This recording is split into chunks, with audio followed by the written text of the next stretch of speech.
Vamos a ir empezando en honor a la puntualidad de los que ya están. Esperamos que se sumen.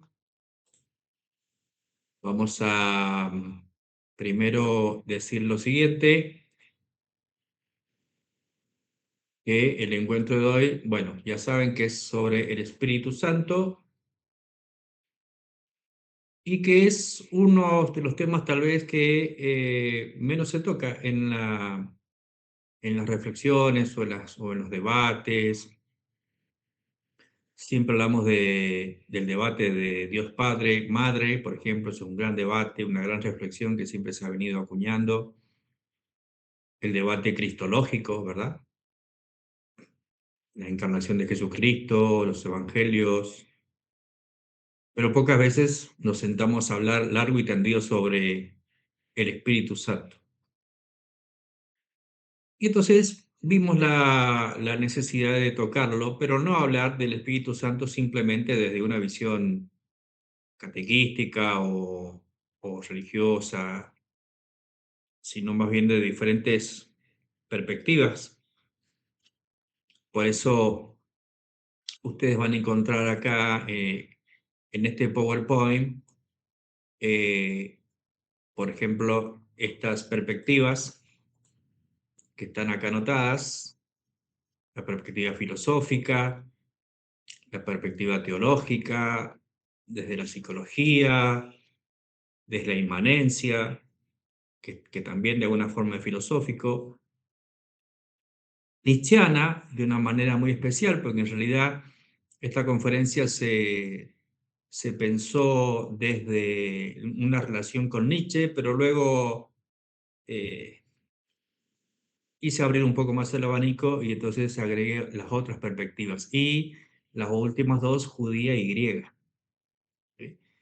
El Espíritu Santo, digamos, no se puede encapsular en una visión católica o cristiana, sin más, sino que muchos han hablado del Espíritu Santo y han pensado y han reflexionado sobre él.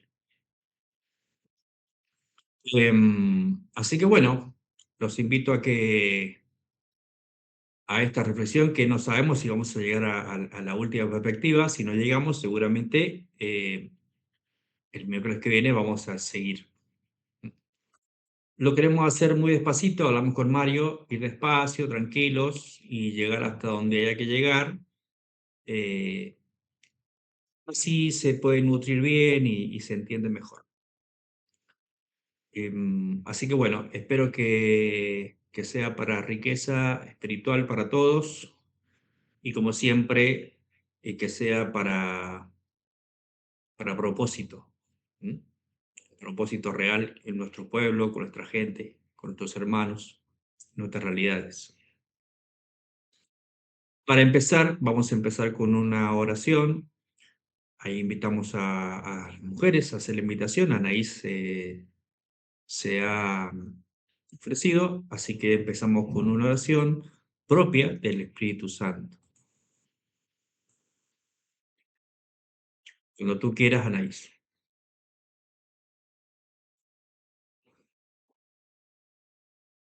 Está muteada.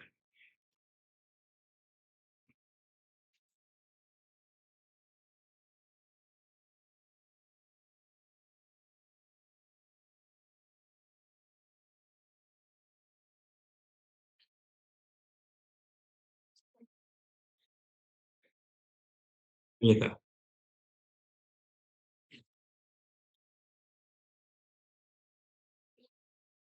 Entonces ahí Anaís, ¿eh? No se ve Y muteado. sino que, sí, señor, sino que no la...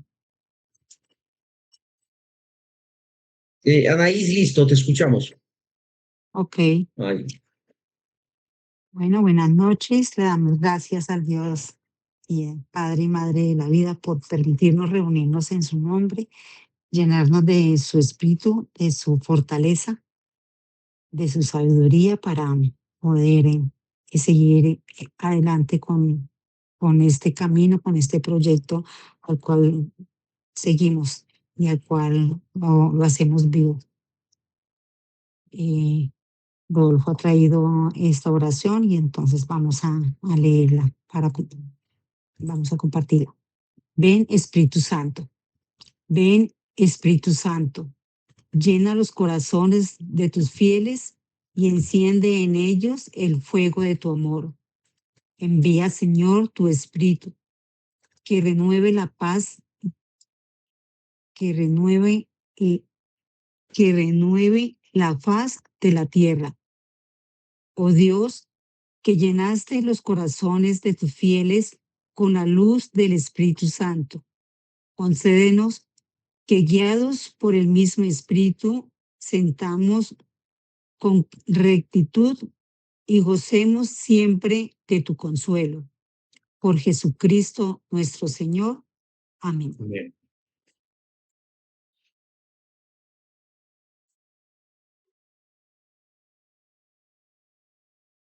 Muy bien. Bueno, Mario, creo que vas a empezar vos entonces. Perfecto. Sí, está bien, Rodolfo. Buenas noches para todos mis queridos hermanos y hermanas. Bienvenidos a este espacio de reflexión, de debate también.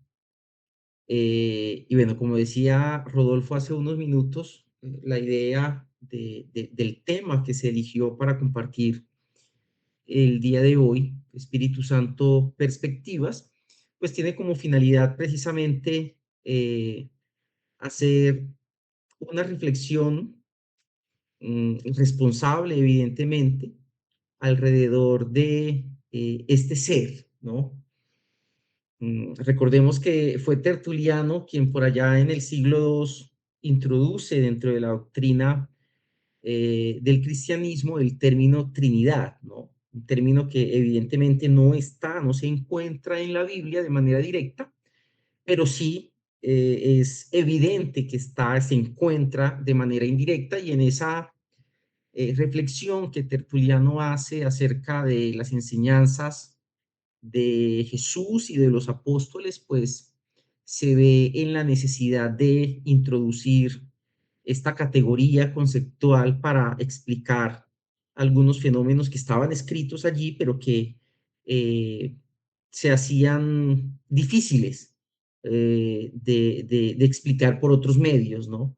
Era evidente, por ejemplo, que en el texto sagrado se mencionaba al Padre, el mismo Jesús lo hace en muchas ocasiones, se habla también acerca del Hijo, se habla del Espíritu Santo, ¿verdad? Y creo yo que en su momento y de una manera muy brillante, Tertuliano entonces acuñe este término tan importante, repito, para la doctrina del cristianismo, que es el término Trinidad, ¿bien? Y en ese primer momento, Tertuliano señala que el concepto de Trinidad, el término Trinidad, lo que procura es de alguna manera describir a ese Dios que es una sola sustancia, pero que se ha expresado a la humanidad en tres personas distintas.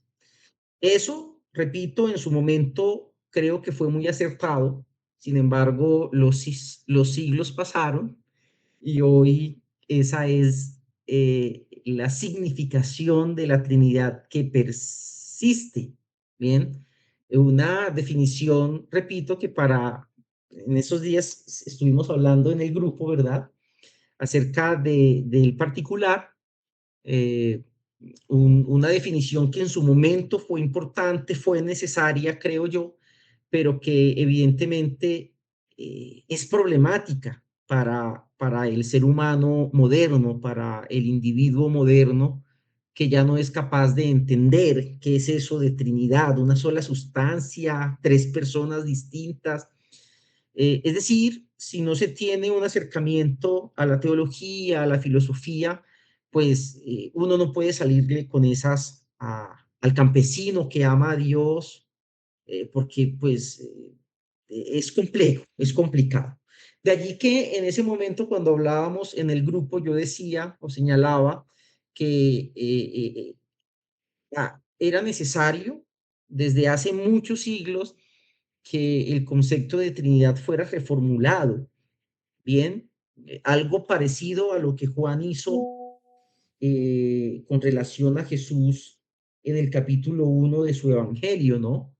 Juan, el apóstol, el águila, que se sintió movido no a hablar de Jesús como lo hace Mateo, ¿no? A partir de su genealogía terrenal, sino que, caramba, da un salto en el tiempo y en el espacio y comienza no hablando de Jesús como el hijo del hijo del hijo del hijo, sino como en el principio era el verbo, una cosa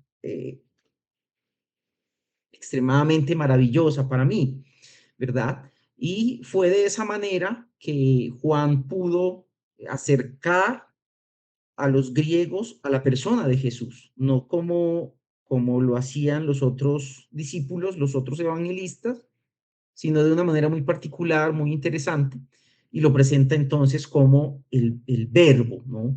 Una categoría que manejaban los griegos sabían a qué se refería cuando hablaba Juan acerca del verbo, aunque Juan no toma el concepto verbo tal cual como lo expresa la cultura griega, pero funcionó en su momento.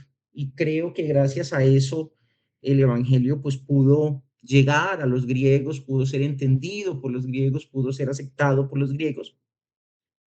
Y lo mismo creo yo que pasa con el concepto de Trinidad, ¿no? Un concepto que quedó en el pasado, que fue necesario en el pasado, tal cual como existe hoy, pero que es necesario reformular, porque, repito, no se entiende, ¿ok?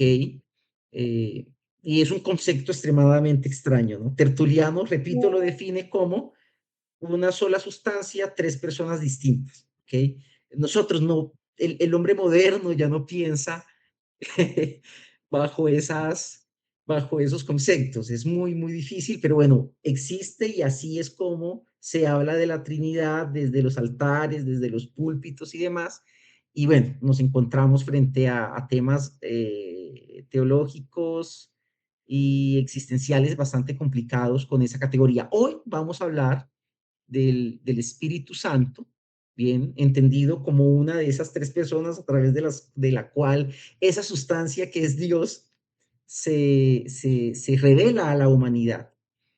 El texto, en algunos escritos de Pablo, ¿verdad? Se utiliza un término muy hermoso para referirse al Espíritu Santo y es el término paracletos. Creo que para mí es el término más hermoso, ¿no? Entender al Espíritu Santo como el Paracletos, de manera que cuando el mismo Jesús habla acerca de que Él debe irse, pero va a enviar un consolador, ese término consolador,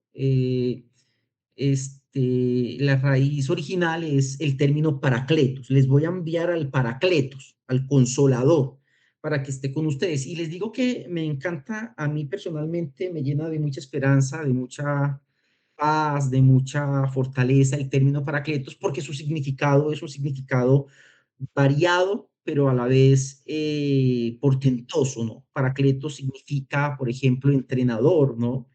Como el Espíritu Santo nos entrena para vivir la vida cristiana, que no es una vida fácil, ¿ok?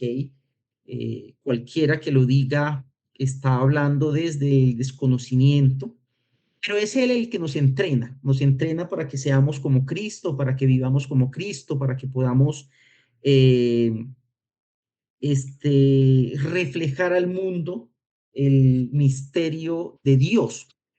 Bien, también significa el consolador, obviamente, un término con el que estamos muy relacionados, ¿verdad? Esa persona que está al lado, ¿bien? O ese ser que está al lado es, de alguna manera, la significación más directa del término paracleto, el que está al lado.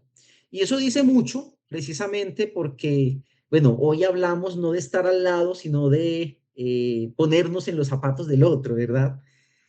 Para hablar de ese término que muchas veces me es molesto y es del término se me escapa en este momento, para hablar acerca de ser cercano a la otra, empatía, ¿no? Ya me acuerdo del término. Es un término que digo, me choca en algunas ocasiones porque ya hoy no hablamos de otra cosa distinta a empatía, ¿verdad?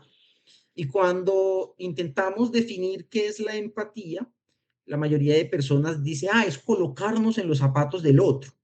Bueno, no significa realmente colocarnos en los zapatos del otro, porque colocarnos en los zapatos del otro es anular la vivencia del otro. Yo no necesito colocarme en los zapatos de mi prójimo, de mi ser amado, de la persona que está cerca de mí.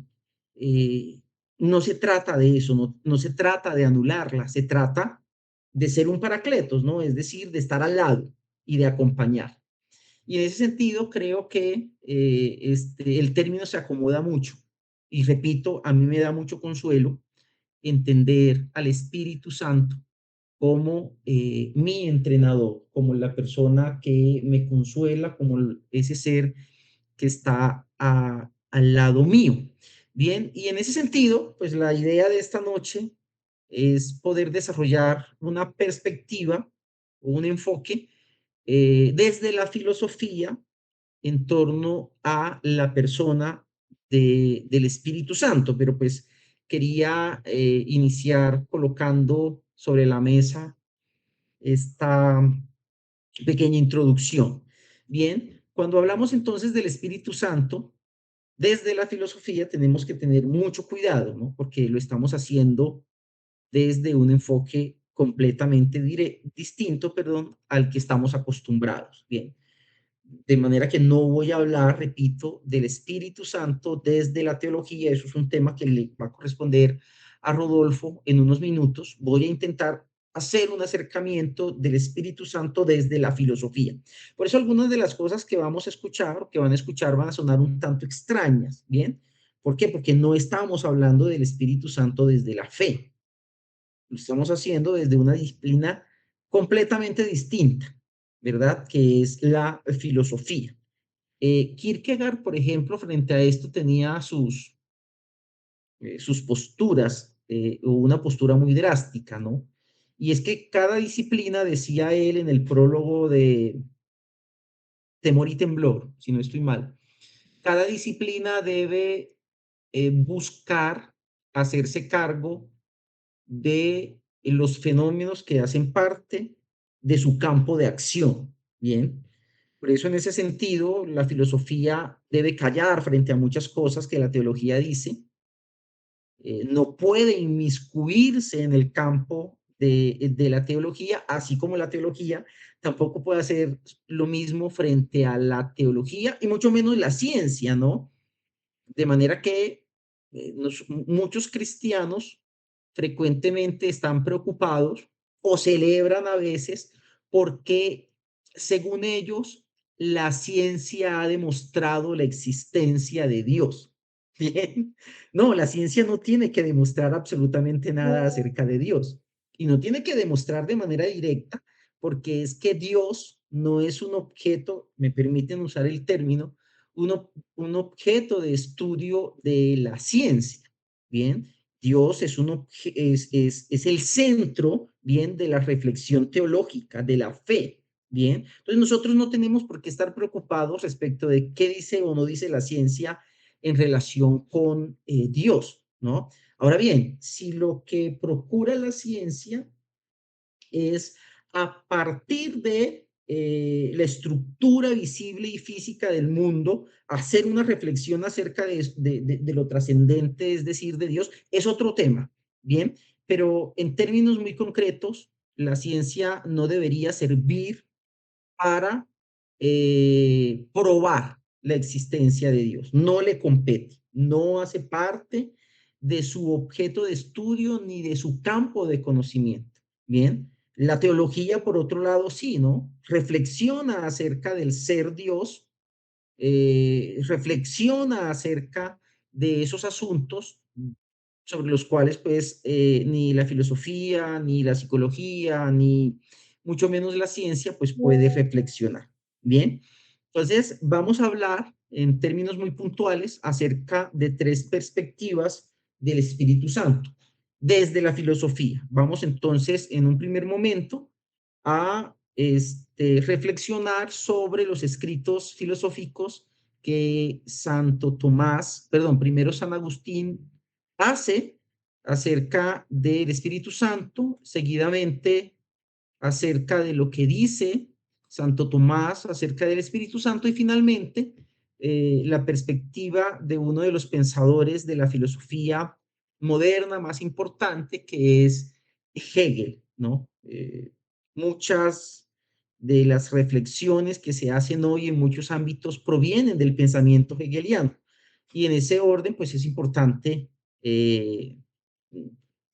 tener un acercamiento acerca de lo que este hombre, filósofo, repito, hace acerca de nuestro tema de estudio el día de hoy, que es, repito, el Espíritu Santo. Ahora bien, recordemos que Santo Tomás, en el caso de Santo Tomás, en el caso de San Agustín, patrística y escolástica, las dos escuelas que ellos representan, ellos sí se movían, perdón, en esos dos terrenos, ¿no? En el terreno de la filosofía y en el terreno de la teología, porque Santo Tomás específicamente no solamente era teólogo, ¿no? Sino que también era filósofo.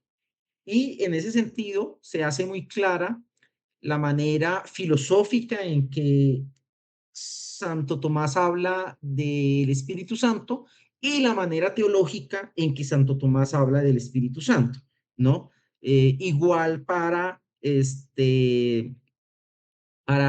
Agustín, ¿bien? Entonces, para que tengamos eso claro y podamos ir adelantando un poco esta reflexión. Antes de comenzar el recorrido, por las distintas perspectivas sobre el Espíritu Santo, creo que conviene entonces en ese orden hacer una aclaración de carácter metodológico. ¿Okay?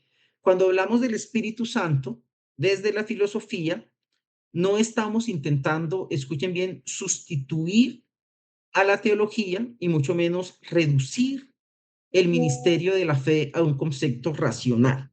¿Ok? Eso es un tema propio de la filosofía, tratar todo desde la razón, o bueno, eh, de ciertas escuelas de la filosofía. Bien, la filosofía y la teología parten de preguntas distintas. Por un lado, por ejemplo, la teología se pregunta, ¿quién es el Espíritu Santo a la luz de la revelación? Un término que pues obviamente es escandaloso en la filosofía, ¿no? Hablar de revelación en filosofía es muy problemático. Sin embargo, es absolutamente entendible y aceptado en la teología. ¿Bien? La filosofía, en cambio, se pregunta qué significa, o más bien, qué significado tiene hablar del espíritu. Bien. O, en otros términos, qué realidad intenta nombrar ese lenguaje y cómo puede comprenderse desde la razón. Si notan la diferencia del enfoque entre uno y otro. Lo interesante es que el concepto espíritu, vamos a quitarle por el momento el calificativo santo, vamos a dejar simplemente el término espíritu, ha ocupado un lugar central en la historia del pensamiento, mucho antes y mucho después del cristianismo. Y esto tiene que quedar completamente claro, ¿no? La filosofía griega, por ejemplo, habla acerca del espíritu como el neuma, es decir, como principio vital. La tradición idealista alemana, que es a la que pertenece Hegel, convierte el espíritu en la categoría fundamental para comprender la historia y para comprender la libertad. Es decir, la filosofía contemporánea lo ha relacionado con la conciencia, la subjetividad, la creatividad, incluso la apertura del ser humano a lo trascendente. De manera que para los que hemos sido formados en filosofía, el concepto espíritu aparece casi siempre y en todos los autores más importantes. Bien, Hegel, por ejemplo, tiene un libro, una obra monumental que se titula Fenomenología del Espíritu. Bien, una, según algunas opiniones que he escuchado a lo largo del tiempo, pues, que llevo acercándome a temas filosóficos. Una de las obras más complejas de todo el pensamiento filosófico. Bien, es realmente un desafío leerse la fenomenología del espíritu. Por eso, a lo largo de esa exposición, no vamos a buscar responder únicamente qué dice la doctrina cristiana sobre el espíritu, porque eso, repito, lo va a abordar Rodolfo, sino que intentaremos comprender cómo distintas corrientes filosóficas, como las que les acabo de nombrar, han pensado esa idea del espíritu. Y, evidentemente, hasta qué punto esas reflexiones pueden dialogar con la tradición teológica. Vamos a ver, por ejemplo, que aunque la filosofía no puede afirmar el misterio del Espíritu Santo, como sí lo puede hacer la teología, sí ofrecen categorías que pueden ayudar a comprender su significado, pero también su acción en la historia humana, que es realmente lo que nos importa, o uno de los puntos, perdón, que más nos debe importar en esta charla. Y entonces vamos a hacer la aproximación a las fuentes clásicas, ¿no? Es decir, cuando nos acercamos al pensamiento de San Agustín y de Santo Tomás, cerca del Espíritu Santo, en realidad estamos atravesando el corazón mismo de la doctrina trinitaria, de la tradición occidental. Y en ese orden vale la pena comenzar por esta afirmación, ¿no? Porque con frecuencia tendemos a pensar el Espíritu Santo únicamente desde la espiritualidad, ¿no? Incluso desde la perspectiva protestante, el Espíritu Santo es un tema casi no comunitario, sino eminentemente personal. Y aquí comienza entonces a cojear todo este asunto. Entonces, la reflexión sobre la filosófica que San Agustín elabora acerca del Espíritu Santo alcanza su expresión más elaborada en una obra que él tiene que se llama De Trinitate, ¿ok? Una obra escrita aproximadamente en el año 399, 419, todavía no hay claridad exacta, y allí precisamente San Agustín desarrolla una comprensión profunda y relacional del Espíritu Santo. Y creo yo que este es quizá uno de los aportes más originales de todo su pensamiento, ¿no? Para Agustín, por ejemplo, el Padre es el principio sin principio, el Hijo, por ejemplo, es el engendrado eternamente por el Padre como el Verbo, el Espíritu Santo, en cambio, procede del Padre y del Hijo como el amor que los une. Bien, aquí aparece un punto que merece toda nuestra atención, y es que cuando Agustín habla del Espíritu como amor, no está diciendo que sea una simple cualidad de Dios o una especie de sentimiento divino. ¿Ok? Porque evidentemente en nuestros tiempos hemos reducido el amor a un asunto sentimental. ¿Ok? Es decir, una de las dimensiones más superficiales, no por ello no importante, del hombre, de la mujer. ¿Ok? En ese sentido, no está reduciendo el espíritu a una fuerza impersonal como algunas corrientes protestantes lo señalan, específicamente, por ejemplo, los testigos de Jehová. Lo que afirma en ese sentido es algo mucho más profundo. Es decir, el Espíritu Santo es una persona divina cuya propiedad personal consiste precisamente en proceder con amor, entendiendo este amor no como una característica, sino como la naturaleza misma de Dios. Por eso decimos que no es que Dios tenga amor, sino que afirmamos el Evangelio cuando el apóstol Juan dice, Dios es amor. Bien, y esto cambia profundamente la perspectiva. No tiene, sino que es, y es la fuente de todo verdadero amor. Esta idea que les acabo de señalar aparece formulada de manera particular en el libro 15 de Trinitatis, ¿bien? Allí pueden ustedes consultarlo. Este libro se encuentra en línea cuando deseen. Es una obra importante, ¿bien? Por algo es uno de los clásicos que necesitamos, pues, digerir, ¿bien?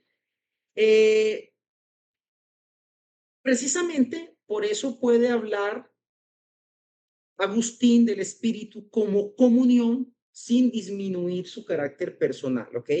Ahora bien, junto a esta categoría aparece otra que tendrá una enorme influencia en toda la teología occidental, que es la categoría del don, ¿bien? No del don Señor, sino del don de dar, ¿bien? Del donum. Inspirándose principalmente en la tradición paulina, y esto es otro tema bastante complejo en teología. Me voy a robar un minutico para proponer mi perspectiva, y es que evidentemente la teología paulina y la teología de Cristo mmm, son distintas, aunque nos cueste mucho aceptarlo. Son distintas, ¿no? Yo creo, por las reflexiones personales que he hecho, que la teología paulina, la teología de Pablo, las enseñanzas de Pablo siempre debieron entenderse a partir de la teología de Jesús. Bien, pero desafortunadamente ocurre un revés, y ese revés consiste en que analizamos, nos apropiamos de la teología de Cristo a partir de la teología de Pablo. Y esto ha traído, pues, claramente unas dificultades a la hora de apropiarnos de esas enseñanzas. Bien, está allí. Lo dejo simplemente como comentario suelto. Vale la pena, por ejemplo, detenerse un momento en esta afirmación, en la afirmación que hace San Agustín en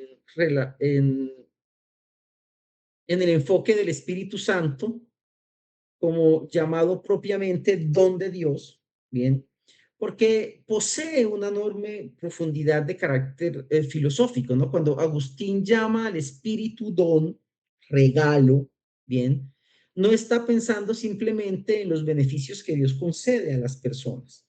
Lo que quiere, creo yo, expresar es algo mucho más radical. Es decir, Dios no solamente da algo de sí, que es como normalmente lo entendemos, sino que se da a sí mismo mediante el ministerio, perdón, del Espíritu Santo. ¿Ok? Varios siglos después nos encontramos con nuestro segundo personaje, es decir, con Santo Tomás de Aquino. Estamos hablando de la escolástica, bien, ya no de la escuela patrística, sino de la escolástica.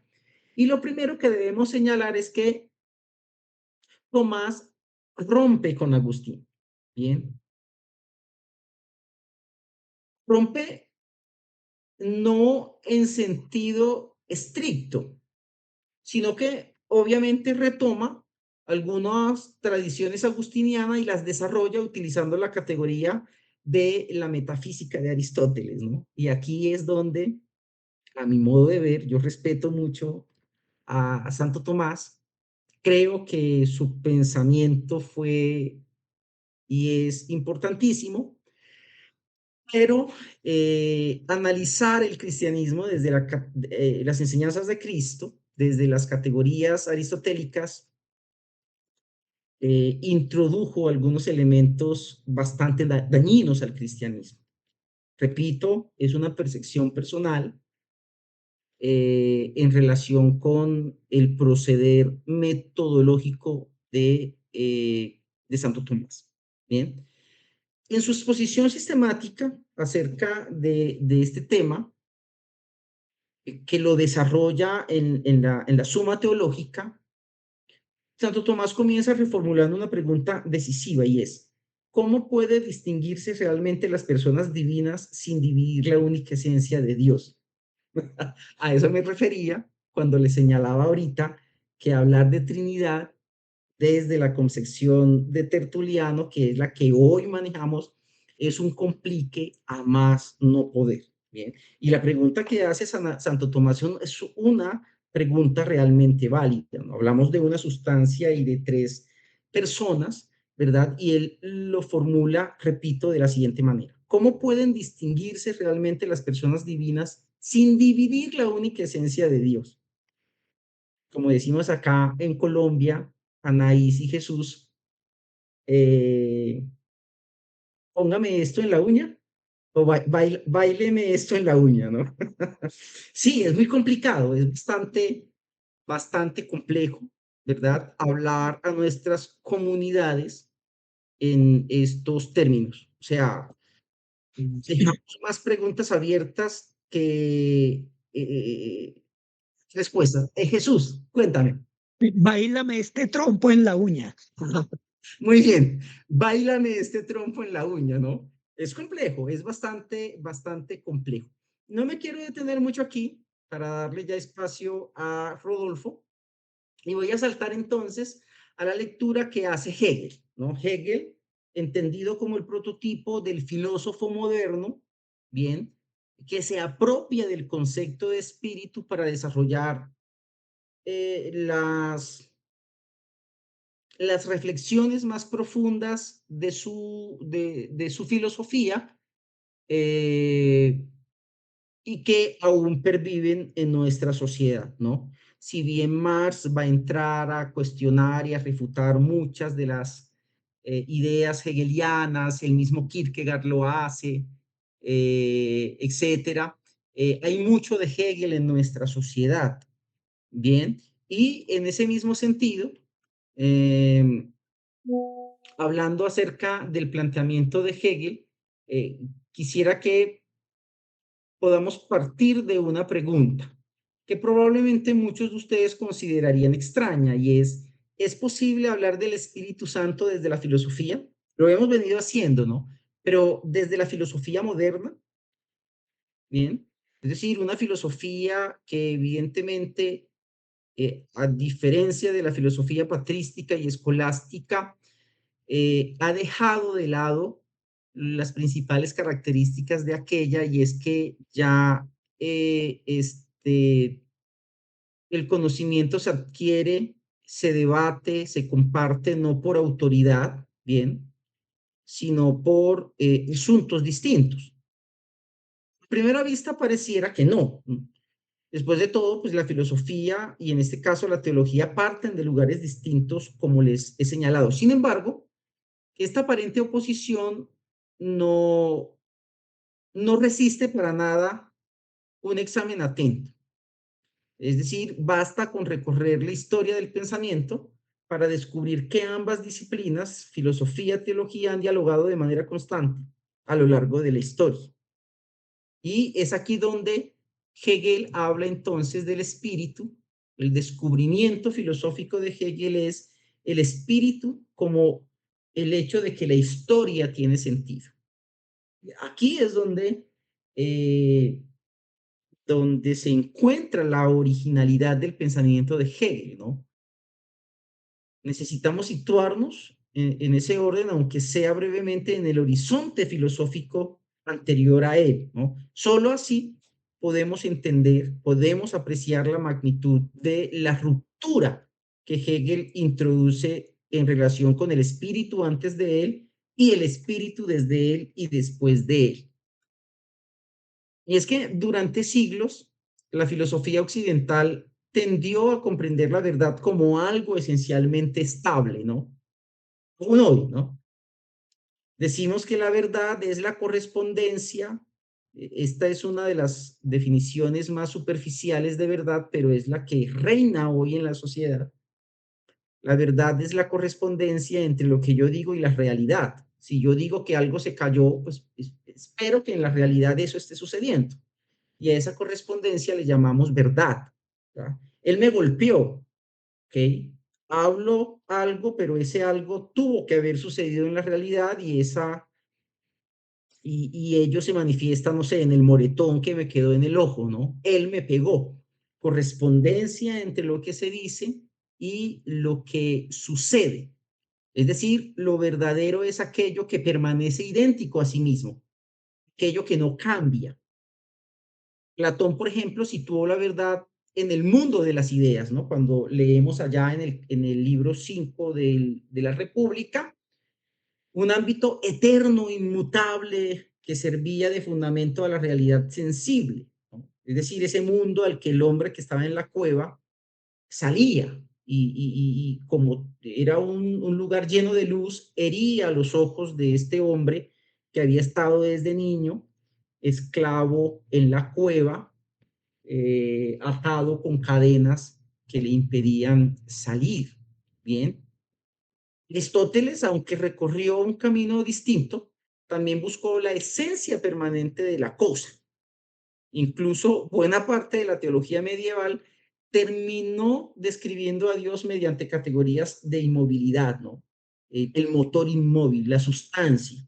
Y aquí nos encontramos con la palabra que utiliza Tertuliano para hablar acerca de Dios, ¿no? El que no cambia, la sustancia, la esencia, la perfección, el acto puro. Y en estos casos encontramos un mismo presupuesto. Lo verdaderamente real es aquello que no cambia, ¿bien? Que permanece. Y una de las características de Dios precisamente es esa, ¿no? La que más nos gusta. Dios es inmutable. Eh, una, una, una categoría que merece ser estudiada a la luz del pensamiento, bueno, y que ha sido estudiada también a la luz del pensamiento de la teología de la liberación. ¿Es realmente Dios un ser que no cambia? ¿En qué sentido no lo hace? ¿En qué sentido sí, verdad? Bueno, pero eso será objeto de otra charla. Hegel rompe precisamente con esa tradición y lo hace de una manera radical. Aquí, por ejemplo, aparece una de las afirmaciones más revolucionarias de la filosofía moderna. La verdad no está inmóvil, la verdad acontece. Bien. Y eso es muy cercano a nosotros como personas que reflexionan el Evangelio desde la teología de la liberación. Es decir, estamos cercanos un poco a Hegel, ¿verdad? La verdad no está inmóvil, la verdad acontece. Vale la pena detenernos un momento en esta idea, porque en ella se encuentra el corazón mismo del pensamiento hegeliano.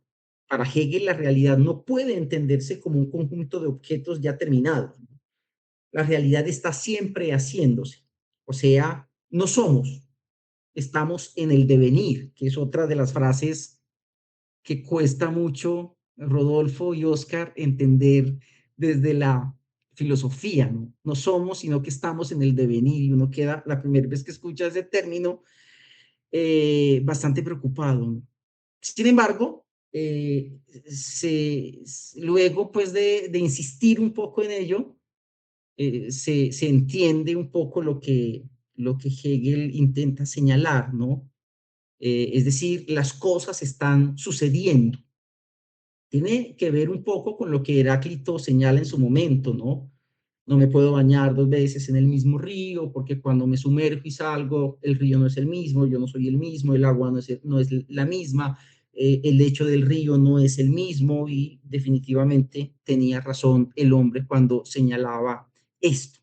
Por eso, en una de sus afirmaciones más conocidas, adquiere un sentido mucho más profundo del que se suele atribuirse cuando dice la verdad es el todo.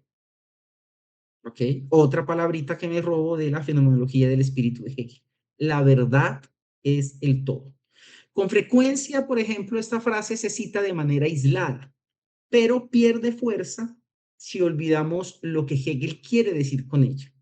Ese todo no está dado desde el comienzo, es decir, no existe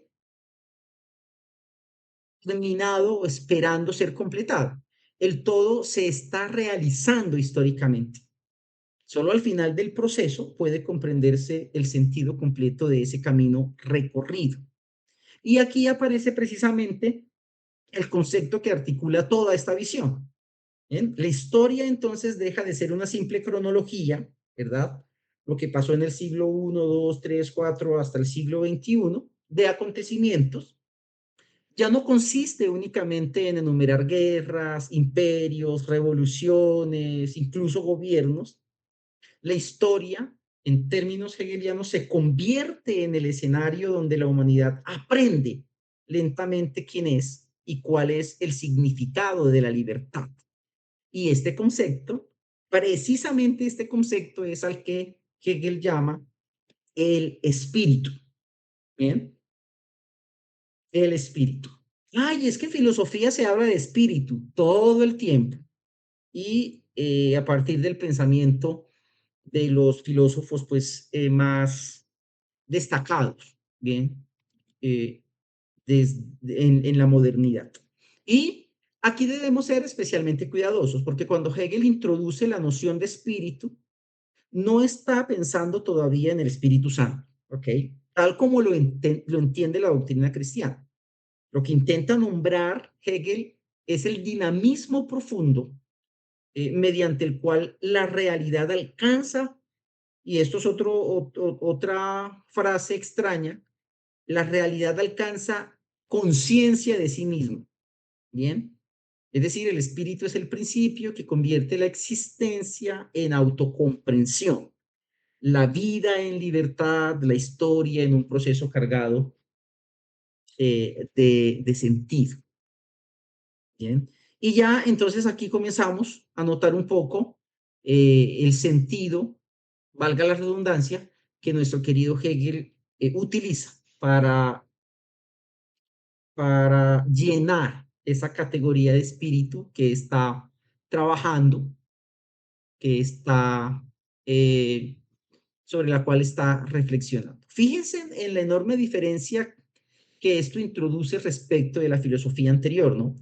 Hasta ese momento muchos pensadores buscaban la verdad fuera de la historia, ¿bien? Es decir, por encima de ella o más allá de ella, en el motor inmóvil. Hegel, en cambio, sostiene que la historia no es el obstáculo para alcanzar la verdad, es el lugar donde la verdad se despliega.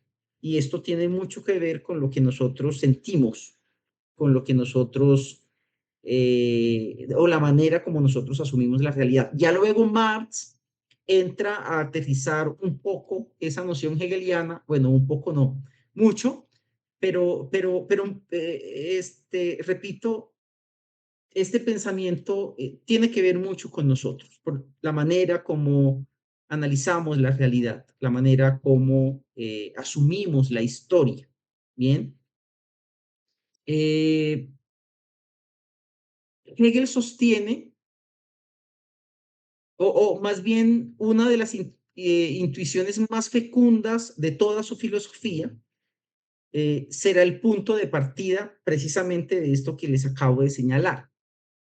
Porque si la historia es el lugar donde se manifiesta el espíritu, entonces la pregunta profunda, la pregunta carnosa es, ya no será entonces únicamente qué es la verdad, sino también qué historia está revelando esa verdad y a quién beneficia esa historia. ¿Ok? Posteriormente Foucault va a entrar a profundizar en este punto, ¿no? Cuando decimos la verdad, lo primero que debemos preguntarnos es, bueno, esa verdad es una verdad según quién, ¿no? Y a quién le sirve que sea verdad y que yo crea que sea verdad. Y ese será precisamente el problema a partir del cual Hegel va a pensar la categoría de Espíritu Santo desde la filosofía moderna, desde el idealismo alemán, que es la escuela filosófica que él representa de manera mucho más directa y mucho más profunda. ¿Bien? Rodolfo, te dejo entonces para que continúes con la perspectiva teológica de esta temática. Gracias, Mario. Me parece que por todo lo que has dicho, no merece que saltemos directamente a la otra perspectiva. Creo que sería muy bueno iniciar un espacio de aportes, consultas, preguntas sobre todo lo que ha planteado Mario, y bueno, podemos ir contestando ambos, Mario y yo, pero bueno, pero creo que sería bueno generar un espacio de aportes en este momento. Así que bueno. Perfecto, claro que sí, me parece excelente tu idea.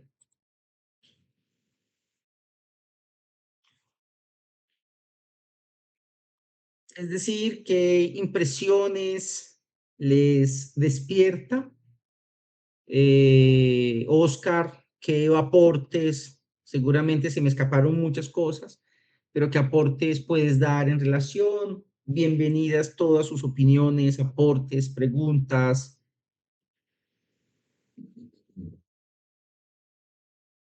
¿Algunas dudas que hayan quedado respecto a lo que planteó Mario? Decía, mientras van pensando, uno de mis profesores, cuando no hay preguntas es porque suceden dos cosas. Uno, porque el tema quedó absolutamente claro, que en este caso no es, porque pues estamos tratando asuntos bastante complejos. O dos, o no entendimos muy bien como lo que en este caso el expositor estaba señalando. Y yo entiendo, ¿ok? Estamos tratando temas bastante complicados. La perspectiva filosófica del Espíritu Santo es muy compleja, pero bueno, es necesario precisamente para saltar a estos otros enfoques que Rodolfo nos quiere compartir. Pero, repito, bienvenidas sean todas sus impresiones, aportes y demás. Sí, recordemos una cosa importante, tal vez venga después las preguntas, se les ocurren algunas consultas luego, pero es importante siempre recordar que la teología de la liberación no es una teología que se rige desde una teología fundamental, sino que recurre a diferentes disciplinas: sociología, filosofía, psicología, ¿no? Es decir, como que toma mucho más integral el pensamiento del ser humano desde varios enfoques. Es por eso que estamos frente a este desafío, ¿no? Uno de los desafíos más importantes que tiene un teólogo de la liberación, entonces, es salir un poco del huevo tradicional y generar enfoques críticos respecto a estos dogmas, o a estos pensares, o a la espiritualidad misma. Es decir, es difícil porque no estamos acostumbrados tal vez, pero Gustavo Gutiérrez nos marca ese camino, ¿no? Eh, y tal vez los pasos hacia la maduración de una pastoral propia de la teología de la liberación tienen que ver con esto, con las dificultades que tenemos a veces de pensar de formas no anti, sino desconstructurar la teología Claro, fundamental. así es. Rodolfo, por acá, Hay Jorge, Jesús levantó la mano. Jorge había escrito algo, vamos a leer lo que Jorge señala y pasamos con Jesús. Por Bien, favor.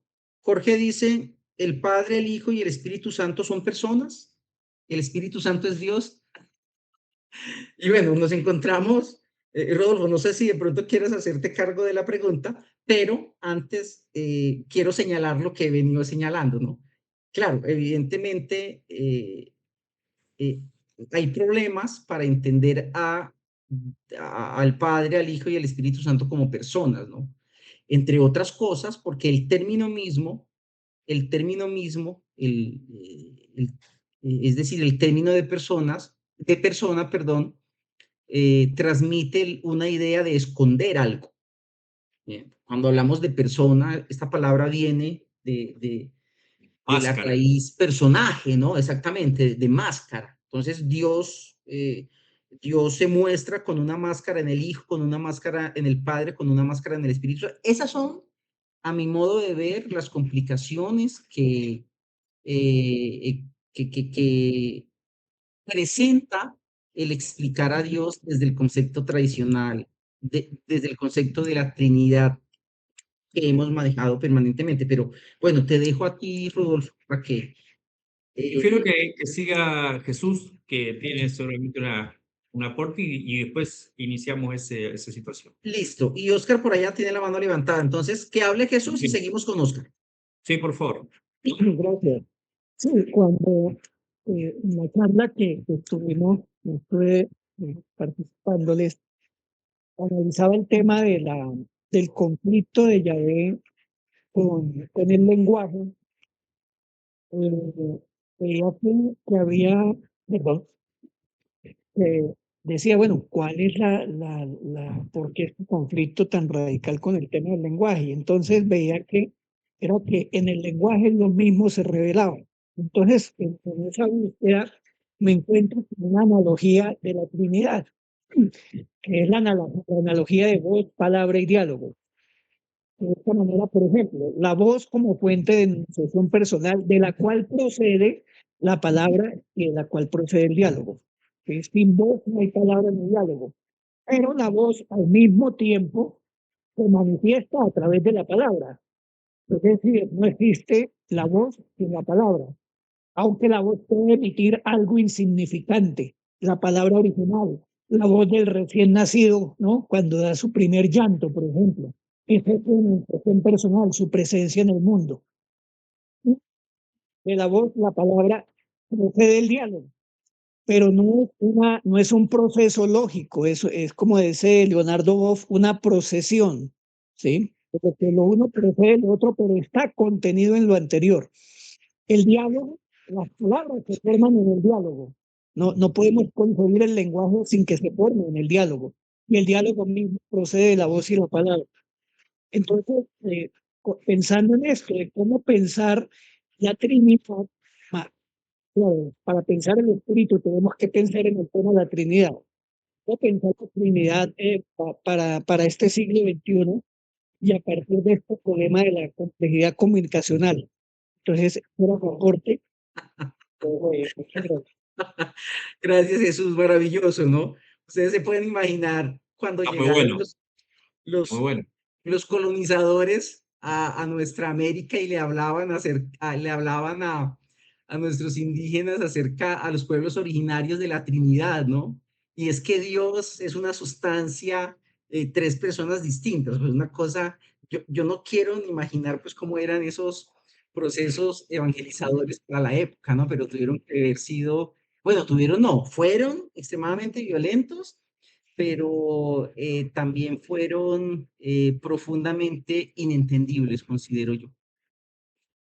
Muy bueno lo que hace Jesús de persona a diálogo, ¿no? Y que tranquilamente que se concluye en comunidad. Está muy bueno la idea de Jesús. Perdonen, en el libro que les compartí, esto está entre las páginas 110 y 112, para que lo miren con más detalle. Gracias. Perfecto. ¿Después lo pasas al grupo general también? ¿O ya lo pasaste?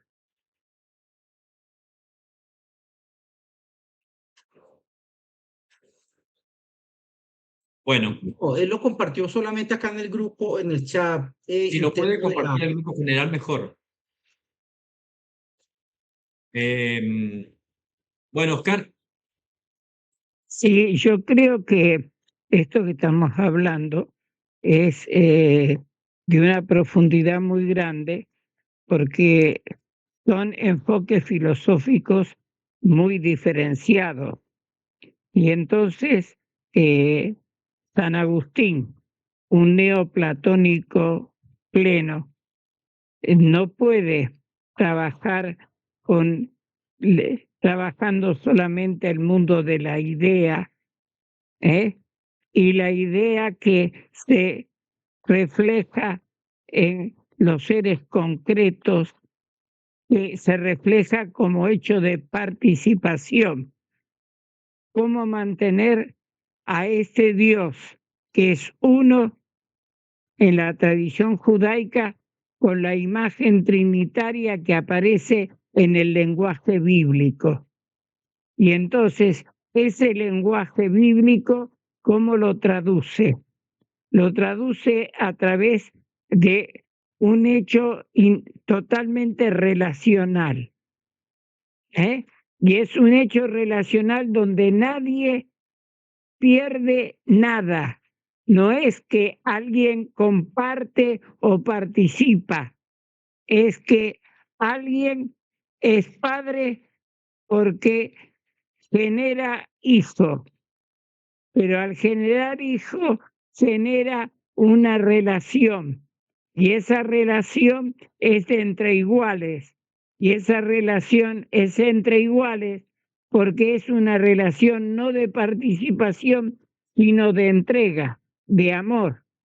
Y por eso esta relación es una relación clave que solamente es entendible como relación, en la medida que se piense la relación como el hecho de estar compartiendo mutuamente, porque el padre es padre porque tiene hijo, y el hijo es hijo porque tiene padre, porque viene del padre, y entre los dos se da porque entre los dos hay una mutua relación que es amor.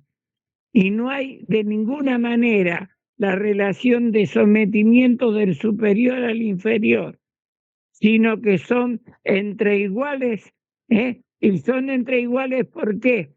Porque padre, hijo, hijo, padre, y entre ellos amor, y el amor es mutuo, de modo que no hay diferencia, sino que hay mutua relación.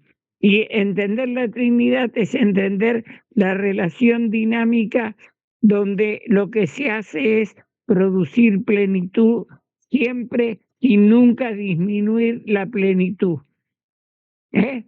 Y Santo Tomás de Aquino, en cambio, va a partir de ¿qué? De otro planteo, del planteo metafísico del ser. Y ese planteo metafísico del ser, para él, ¿qué? ¿El ser es sustancia o el ser es concebible como ser? Y el ser es el existir en toda la plenitud. Y entonces Dios es el ser en cuanto ser, no es el ser en cuanto participado. Y si es el ser en cuanto ser, ¿qué facetas tiene este ser?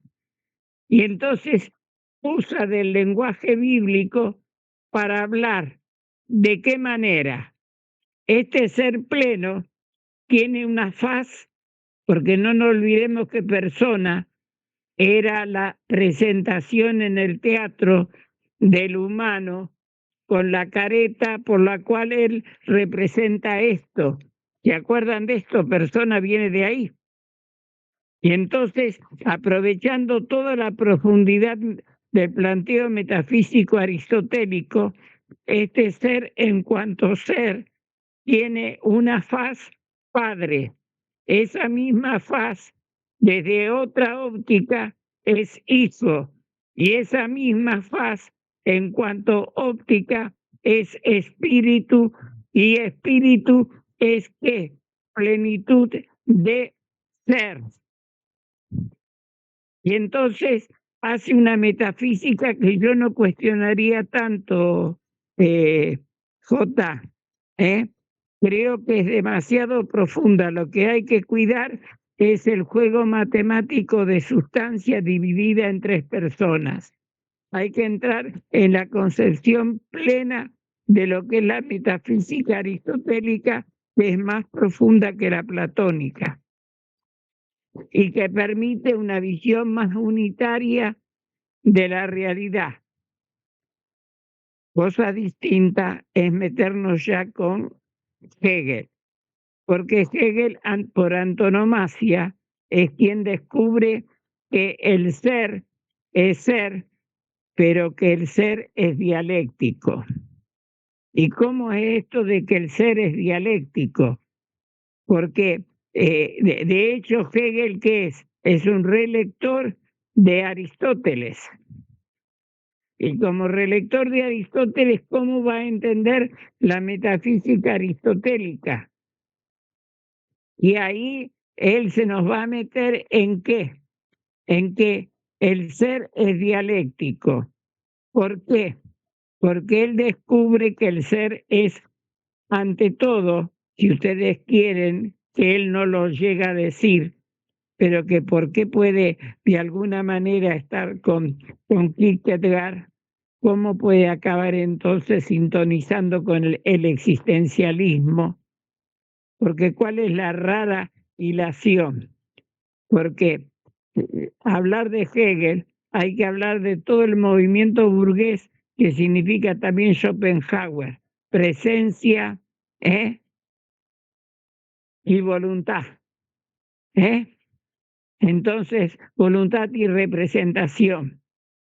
¿Qué significa el ser en cuanto dinamismo pleno? Y ese dinamismo es un dinamismo que se mueve según una dinámica de afirmación, negación, superación. Si ustedes quieren la imagen de eso, está en ese dinamismo de los 3 pasos. Afirmo, pero al afirmar niego. Pero resulta que al afirmar y niego, construyo superior. Y nunca dejo la dinámica, sino que la dinámica continúa. Y la dinámica continúa en un dinamismo donde lo que siempre va creciendo es el hecho de mayor, uno diría, espíritu. Porque ¿cuál es el máximo de la dialéctica? Es, bueno, ¿cómo es esa totalidad dinámica que hablamos? Porque Dios sería la totalidad dinámica. Pero esa totalidad dinámica, ¿cómo es que llega a ser totalidad dinámica? Sino bueno, acá tendríamos que charlar, pero creo que esto que estamos hablando es muy delicado desde el punto de vista filosófico. Bueno, gracias por permitirme hablar. Bueno, es muy profundo. Se torna por ahí crítico, bastante crítico. ¿Alguien más quisiera aportar?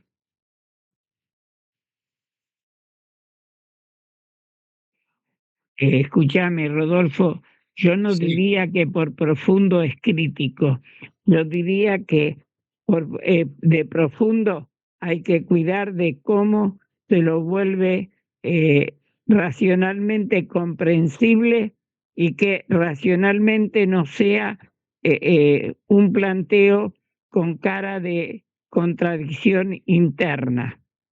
¿Qué pasa? Lo que quiere evitar, por ejemplo, que es el más complejo, Hegel, es evitar el juego como que la contradicción es tal que la contradicción acaba negando. Él da la afirmación, a la afirmación le viene la negación, pero la negación no acaba con la afirmación. Ese proceso acaba en un proceso superador que es otra afirmación, lo cual significa afirmar los alcances de la dinámica como fuerza, y que en ese juego tan profundo de la fuerza se da ese movimiento, que es un movimiento no destructor de la dinámica, sino relanzador de más dinámica. Y por eso es inacabable el proceso. Si queremos, acá habría que poner a jugar lo de Dussel sobre que él dice, que esto sería para charlarlo en serio, la dialéctica de Hegel no cierra porque habría que añadir la analéctica. Esto sería otra discusión.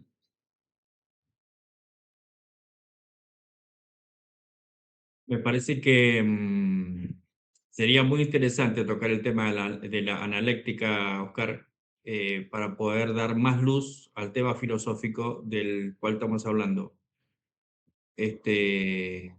Lo creo necesario. Así que,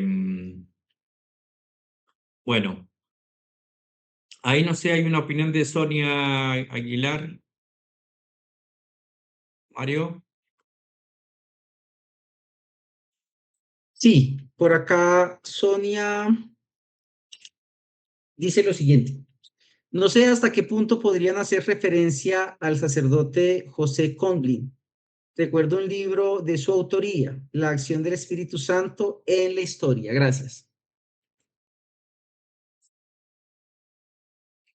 Bien, habría que buscarlo y por ahí sumarlo ahí. el padre Comblen. Sí, Sí,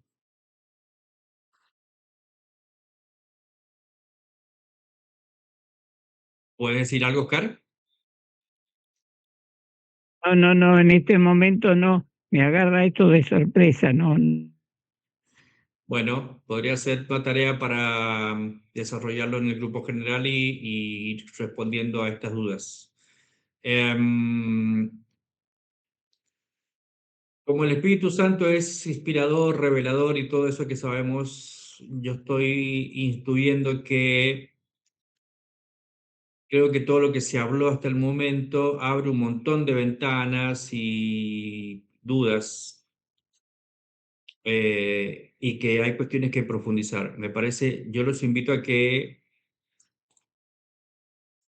bueno, nos tomemos un pequeño tiempo para reflexionar filosóficamente todo lo que hemos escuchado y ver si podemos al grupo general ir sumando algunos textos, bibliografía, para que puedan leer o trabajar ahí lo que hemos hablado. No creo que sea prudente seguir hacia la parte teológica si no aclaramos bien el tema filosófico, porque va a quedar como medio floja la conferencia. No sé qué le parece, no sé qué te parece, Mario. no, totalmente de acuerdo. Creo que podemos masticar, Creo que es muy profundo y sí, lo que hemos necesitamos masticar dicho, más. eso, lo que hemos dicho durante esta semana y ya retomar en la próxima charla a partir de ese ejercicio de intentar digerir lo que hemos señalado. Si realmente hay un interés, por lo menos los que estamos acá, que somos 20 o 19 o 18, podemos profundizar durante la semana con lo que mande Mario, con el video ya, con el video, volverlo a escuchar, sacar preguntas, consultas y profundizar. Es muy rico esto, es muy rico y es muy profundo y ayuda mucho al pensamiento crítico, que es lo que realmente buscamos. Em, sería pobre de parte de nosotros buscar cosas fáciles para entender cosas fáciles y emocionantes y sumamente afectivas. Creo que es un tema para trabajarlo bien. Así que, Si me permitís, Rodolfo, y creo que lo que todos tenemos que entender es que los teólogos, ¿qué tratan de hacer? Tratan de racionalizar con un lenguaje conceptual lo que está dicho teológicamente en los textos bíblicos. Y los textos bíblicos están escritos no en un lenguaje conceptual plenamente, están escritos en qué tipo y modelo de lenguaje. Y es ahí donde se va poniendo en palabras Dios Padre, Dios Madre. Pero Dios Padre y Dios Madre, y cómo aparece en el Antiguo Testamento ya la configuración de Dios y la sabiduría. ¿Qué pasa con Dios y la sabiduría? ¿Qué pasa con Dios y la palabra? ¿Eh? Porque eso va siendo enunciado en relatos. ¿Eh? ¿Cómo presenta el Génesis Dios que habla? Pero cómo presenta los libros proféticos, Dios habla a través de la boca del profeta. Y los libros sapienciales, cómo asumen el tema de que todo lo que está planteando el mundo helenista sobre la sabiduría. Y la sabiduría, cómo entenderla y cómo entender Dios y la sabiduría. Y Juan, ¿qué va a hacer teológicamente? Detrás de toda esa tradición va a acabar diciéndonos, el Hijo es el Logos. Y ese Logos, en cuanto es sabiduría, en cuanto es palabra, en cuanto ese Hijo, que los otros evangelios lo habían pintado, el Evangelio de Lucas, Jesús es el profeta para Lucas. Pero cuánto, y entonces lo que hacen estos teólogos, Santo Tomás, San Agustín en primer lugar, desde un filosofar neoplatónico, se mete a tratar de traducir racionalmente en un discurso conceptual este decir narrativo, donde aparece todo este lenguaje y cómo traducir esto Dios Padre, Dios Madre, y máxime en una época machista, y cómo poderlo volcar en un lenguaje racional. Santo Tomás de Aquino, ya en otro momento, con una metafísica aristotélica, cómo poder traducir todo ese lenguaje narrativo en un decir discursivo conceptual que responda a la metafísica. Y Hegel, un luterano de tradición, ¿cómo puede traducir todo ese lenguaje y sabiendo algo de teología porque era luterano? ¿Cómo poder traducir esto en un lenguaje donde se tome en serio el hecho de que todo es proceso dinámico y todo es proceso histórico? Y que se ponga como centro de reflexión la historia, los procesos. Y entonces ahí tenemos aproximaciones filosóficas para tratar de pensar racionalmente lo que dice en torno a la Trinidad. Y creo que allí habría que aprovechar algunas de las reflexiones filosóficas que no lo dicen explícitamente, pero que sin embargo de ellas podríamos aprovechar para entender también este misterio, porque de lo que se trata es cómo poder hablar del misterio del cual tenemos como un esbozo en el lenguaje narrativo bíblico. Muy bien. Bueno, tenemos como tarea entonces. Mario. Bien, no, mañana mismo entonces comparto el video de esta sesión para que podamos profundizar, podamos ir anotando también como las dudas que nos genera, las reflexiones que nos genera, y podamos, Rodolfo, si te parece, comenzar con ello la próxima sesión. Sí, sería muy bueno sería que se despertara un conversatorio desde mañana, desde que llegue el video que mande Mario, entre los que estamos acá. Se va a disparar, por supuesto, a gente que no ha estado en la conferencia. Bueno, y que se genere un conversatorio, un debate, con preguntas, consultas, y estaremos atentos entonces todos aquellos que podamos estar y participar en el grupo general, contestando, preguntando, diciendo, publicando algo que aclare, y se va a poner un poco más rico el grupo general si debatimos esto de aquí al miércoles que viene, si les parece. Los invito a que suceda eso, que sería muy interesante seguir un solo hilo de discusión de aquí hasta el miércoles. Porque siempre se mezclan temas, ¿vieron? Entonces, bueno, el grupo general, la idea es que atravesemos 7 días con lo que se habló hoy día, si les parece. Estupendo. Bien, vamos a hacer una oración final. Invito a a una de las mujeres, por favor, nos hagan los honores. Ya Anaís hizo la oración inicial, así que bueno, invito a otra señora que nos haga los honores.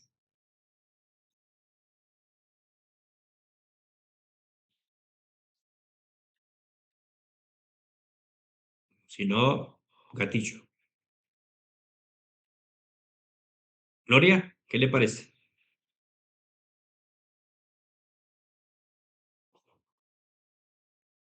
Mm.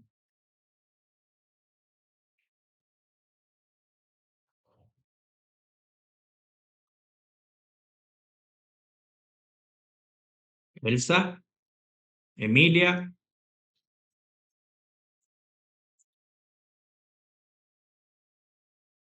Aquí estoy. bueno, Emilia, Buenas noches. Hola Emilia, ¿cómo buenas estás? Buenas noches. noches. ¿Cómo Qué estás? bueno verte. Bien, por acá culminando, queríamos pedirte si nos despides con una oración para el cierre de de este encuentro. De este encuentro.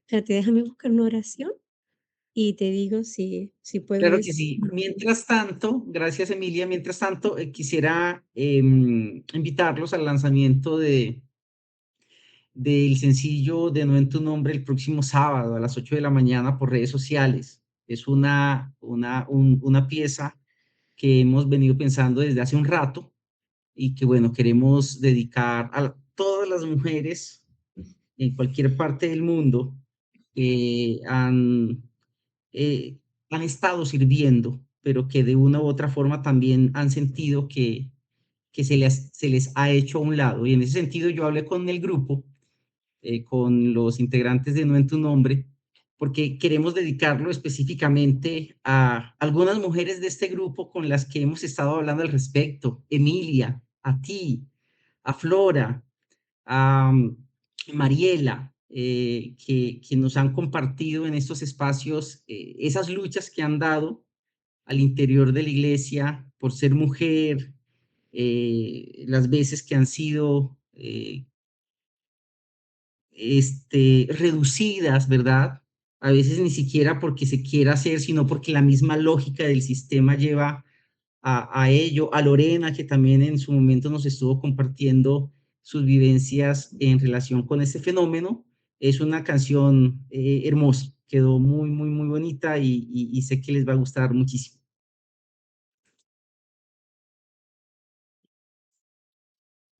Gracias, la verdad que me hace mucha ilusión y espero con mucha ansiedad y con mucha ilusión am, em, esa canción, ¿no? Porque he leído un poquito sobre la misma, pero no tengo ni idea de cómo va a ser, cómo va a resultar. Y bueno, pues ahí estamos con esa, con esa alegría y esa ilusión y esa esperanza. El día 25, ¿verdad? O sea, dentro de 2 o 3, ¿hoy qué? 22, ¿no?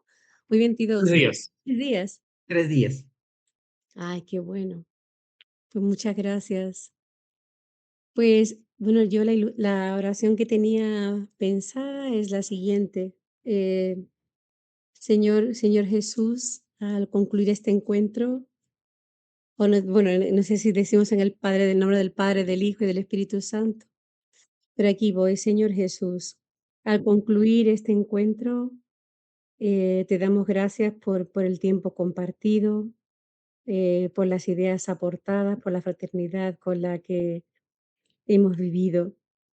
Te pedimos que bendigas todo lo que hemos reflexionado, que nos des la gracia de llevarlo a la práctica con fidelidad y con espíritu de servicio.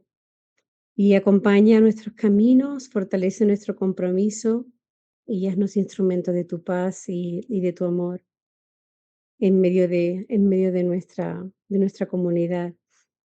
Que lo que hemos sembrado hoy dé fruto abundante para la construcción de tu reino. Te lo pedimos, pero lo pedimos a ti, nuestro compañero de camino, nuestro fiel compañero de camino que nunca nos abandona. Amén. Amén. Muchas gracias Dios a con todos todos. por la atención. Gracias, Mario. Gracias, Oscar. Gracias a Buenas todos. noches, muchas gracias, Mario. Gracias, Muchas gracias, señoras. Dios Rodolfo. las bendiga mucho en este día. Amén. Con todo el Gracias. cariño. Que estén Sí. bien. Sí, gracias a Dios.